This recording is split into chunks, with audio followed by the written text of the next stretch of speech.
that is decreasing in the last 20 years.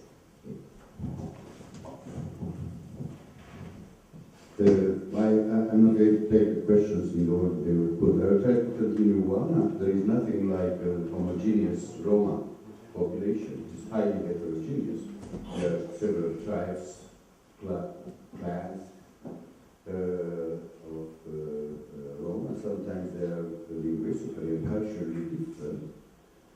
And attempts to put them under the same umbrella were several. But they were, a unique party of Roma, you remember? But they had, I don't know how many formations running in elections. Sure. 3 or 4. Sure. Hungarians had 1. But the leaders had a very high profit by being leaders of the party or unique party. Media profiles, I was going to say. Okay.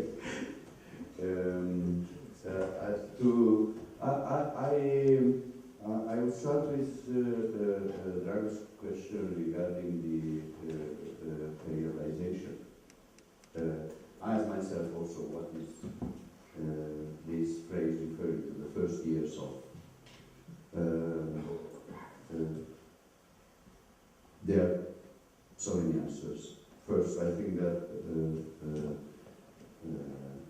periodicity in history is the product of the time.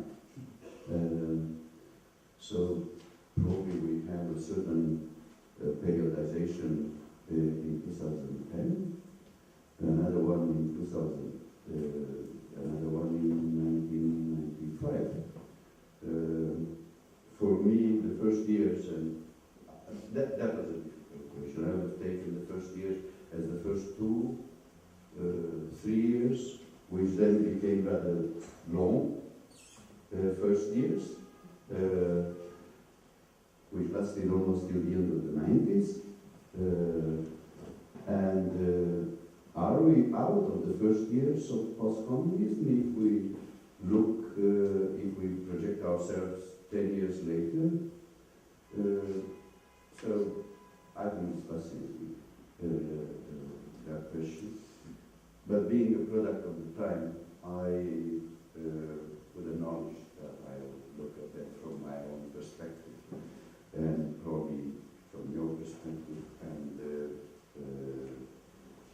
Bogdan, as a historian of a long durée, who think that the coming 20 years will enter into the first 40 years of post-communism.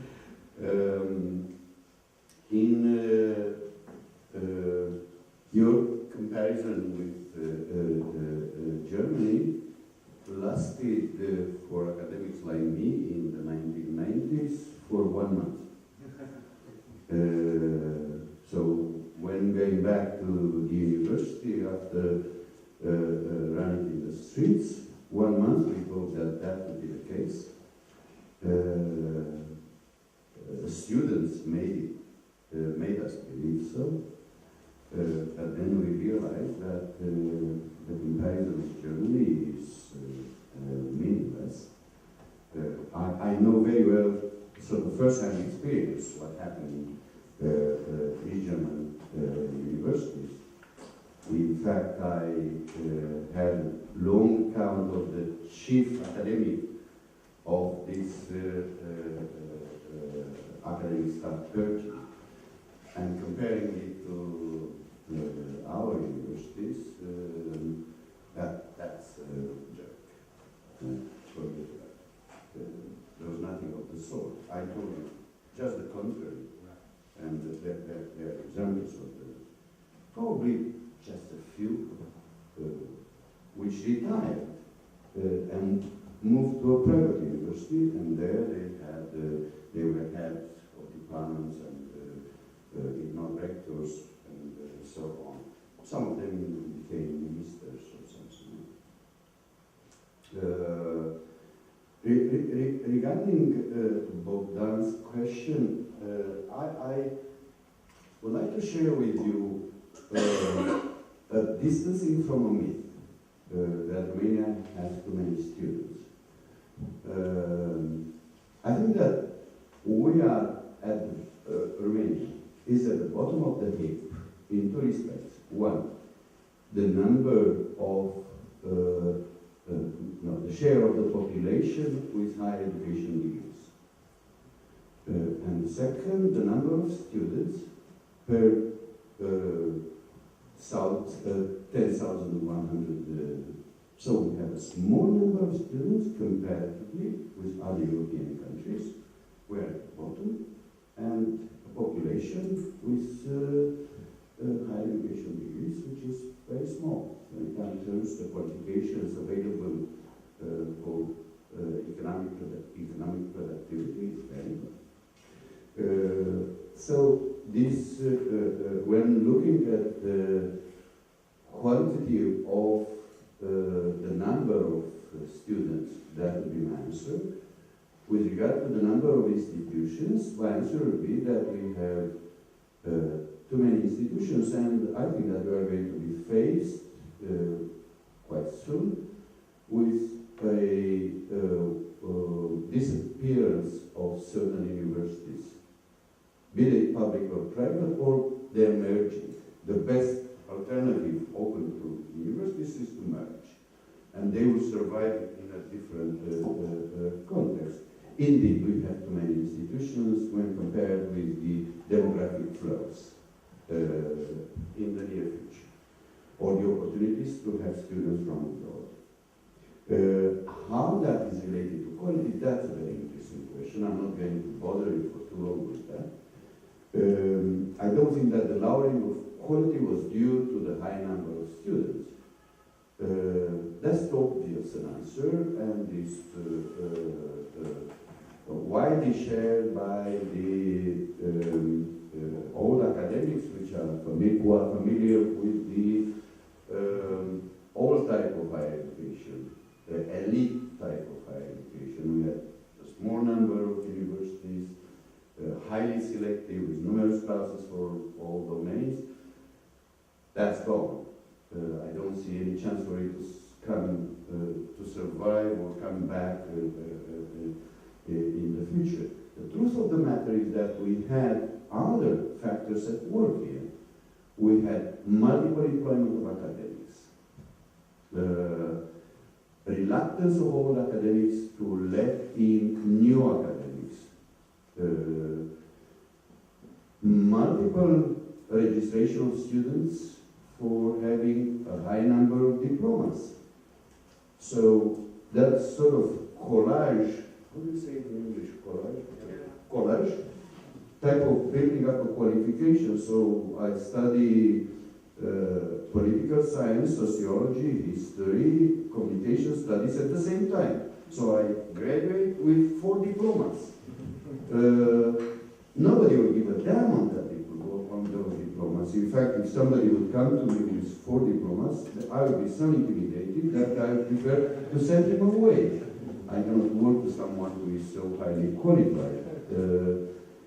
But we had this sort of, and then we had a huge propensity of young students towards discovering the, you know, this term, credential society. I mean, universities built up this type of society with the number of people with diplomas growing constantly. So the young people discover the advantage of having a higher education degree, and they started buying it, merely buying it.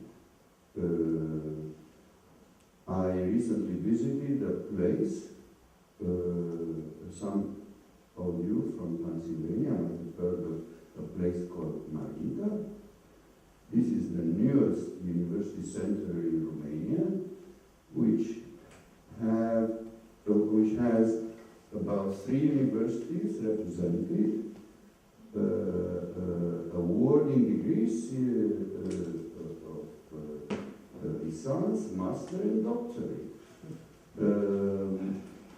So you will learn about it. It's going to be put on. It's under scrutiny now. discover how that is possible. It's a small village or small town. So and finally, I'm sorry. No, universities were never. We don't have that type of universities like you have in Bulgaria. The one in the American. No, it's not C. It's Blagoevka. And the new university, no, we don't have that. We have too many private and public universities established that there is no place for any other university to grow. But who knows? I mean, after all, a group of Turkish entrepreneurs established the famous new university in Lumina. So, Lumina viene de la Raserino, da di Oriente Università. Thank you very much for your comments.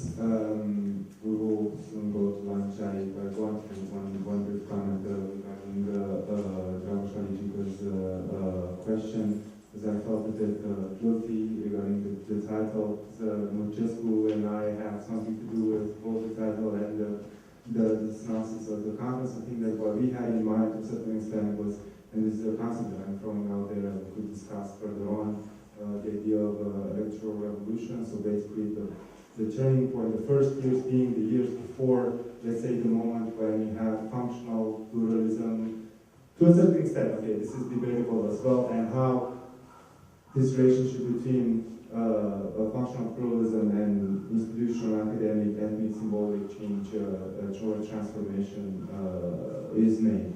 So this was just my brief comment. So we'll have lunch now, and then we'll try to get together again at 1:20. We're a bit late, so we could be late again with the other panel as well for another 5 minutes.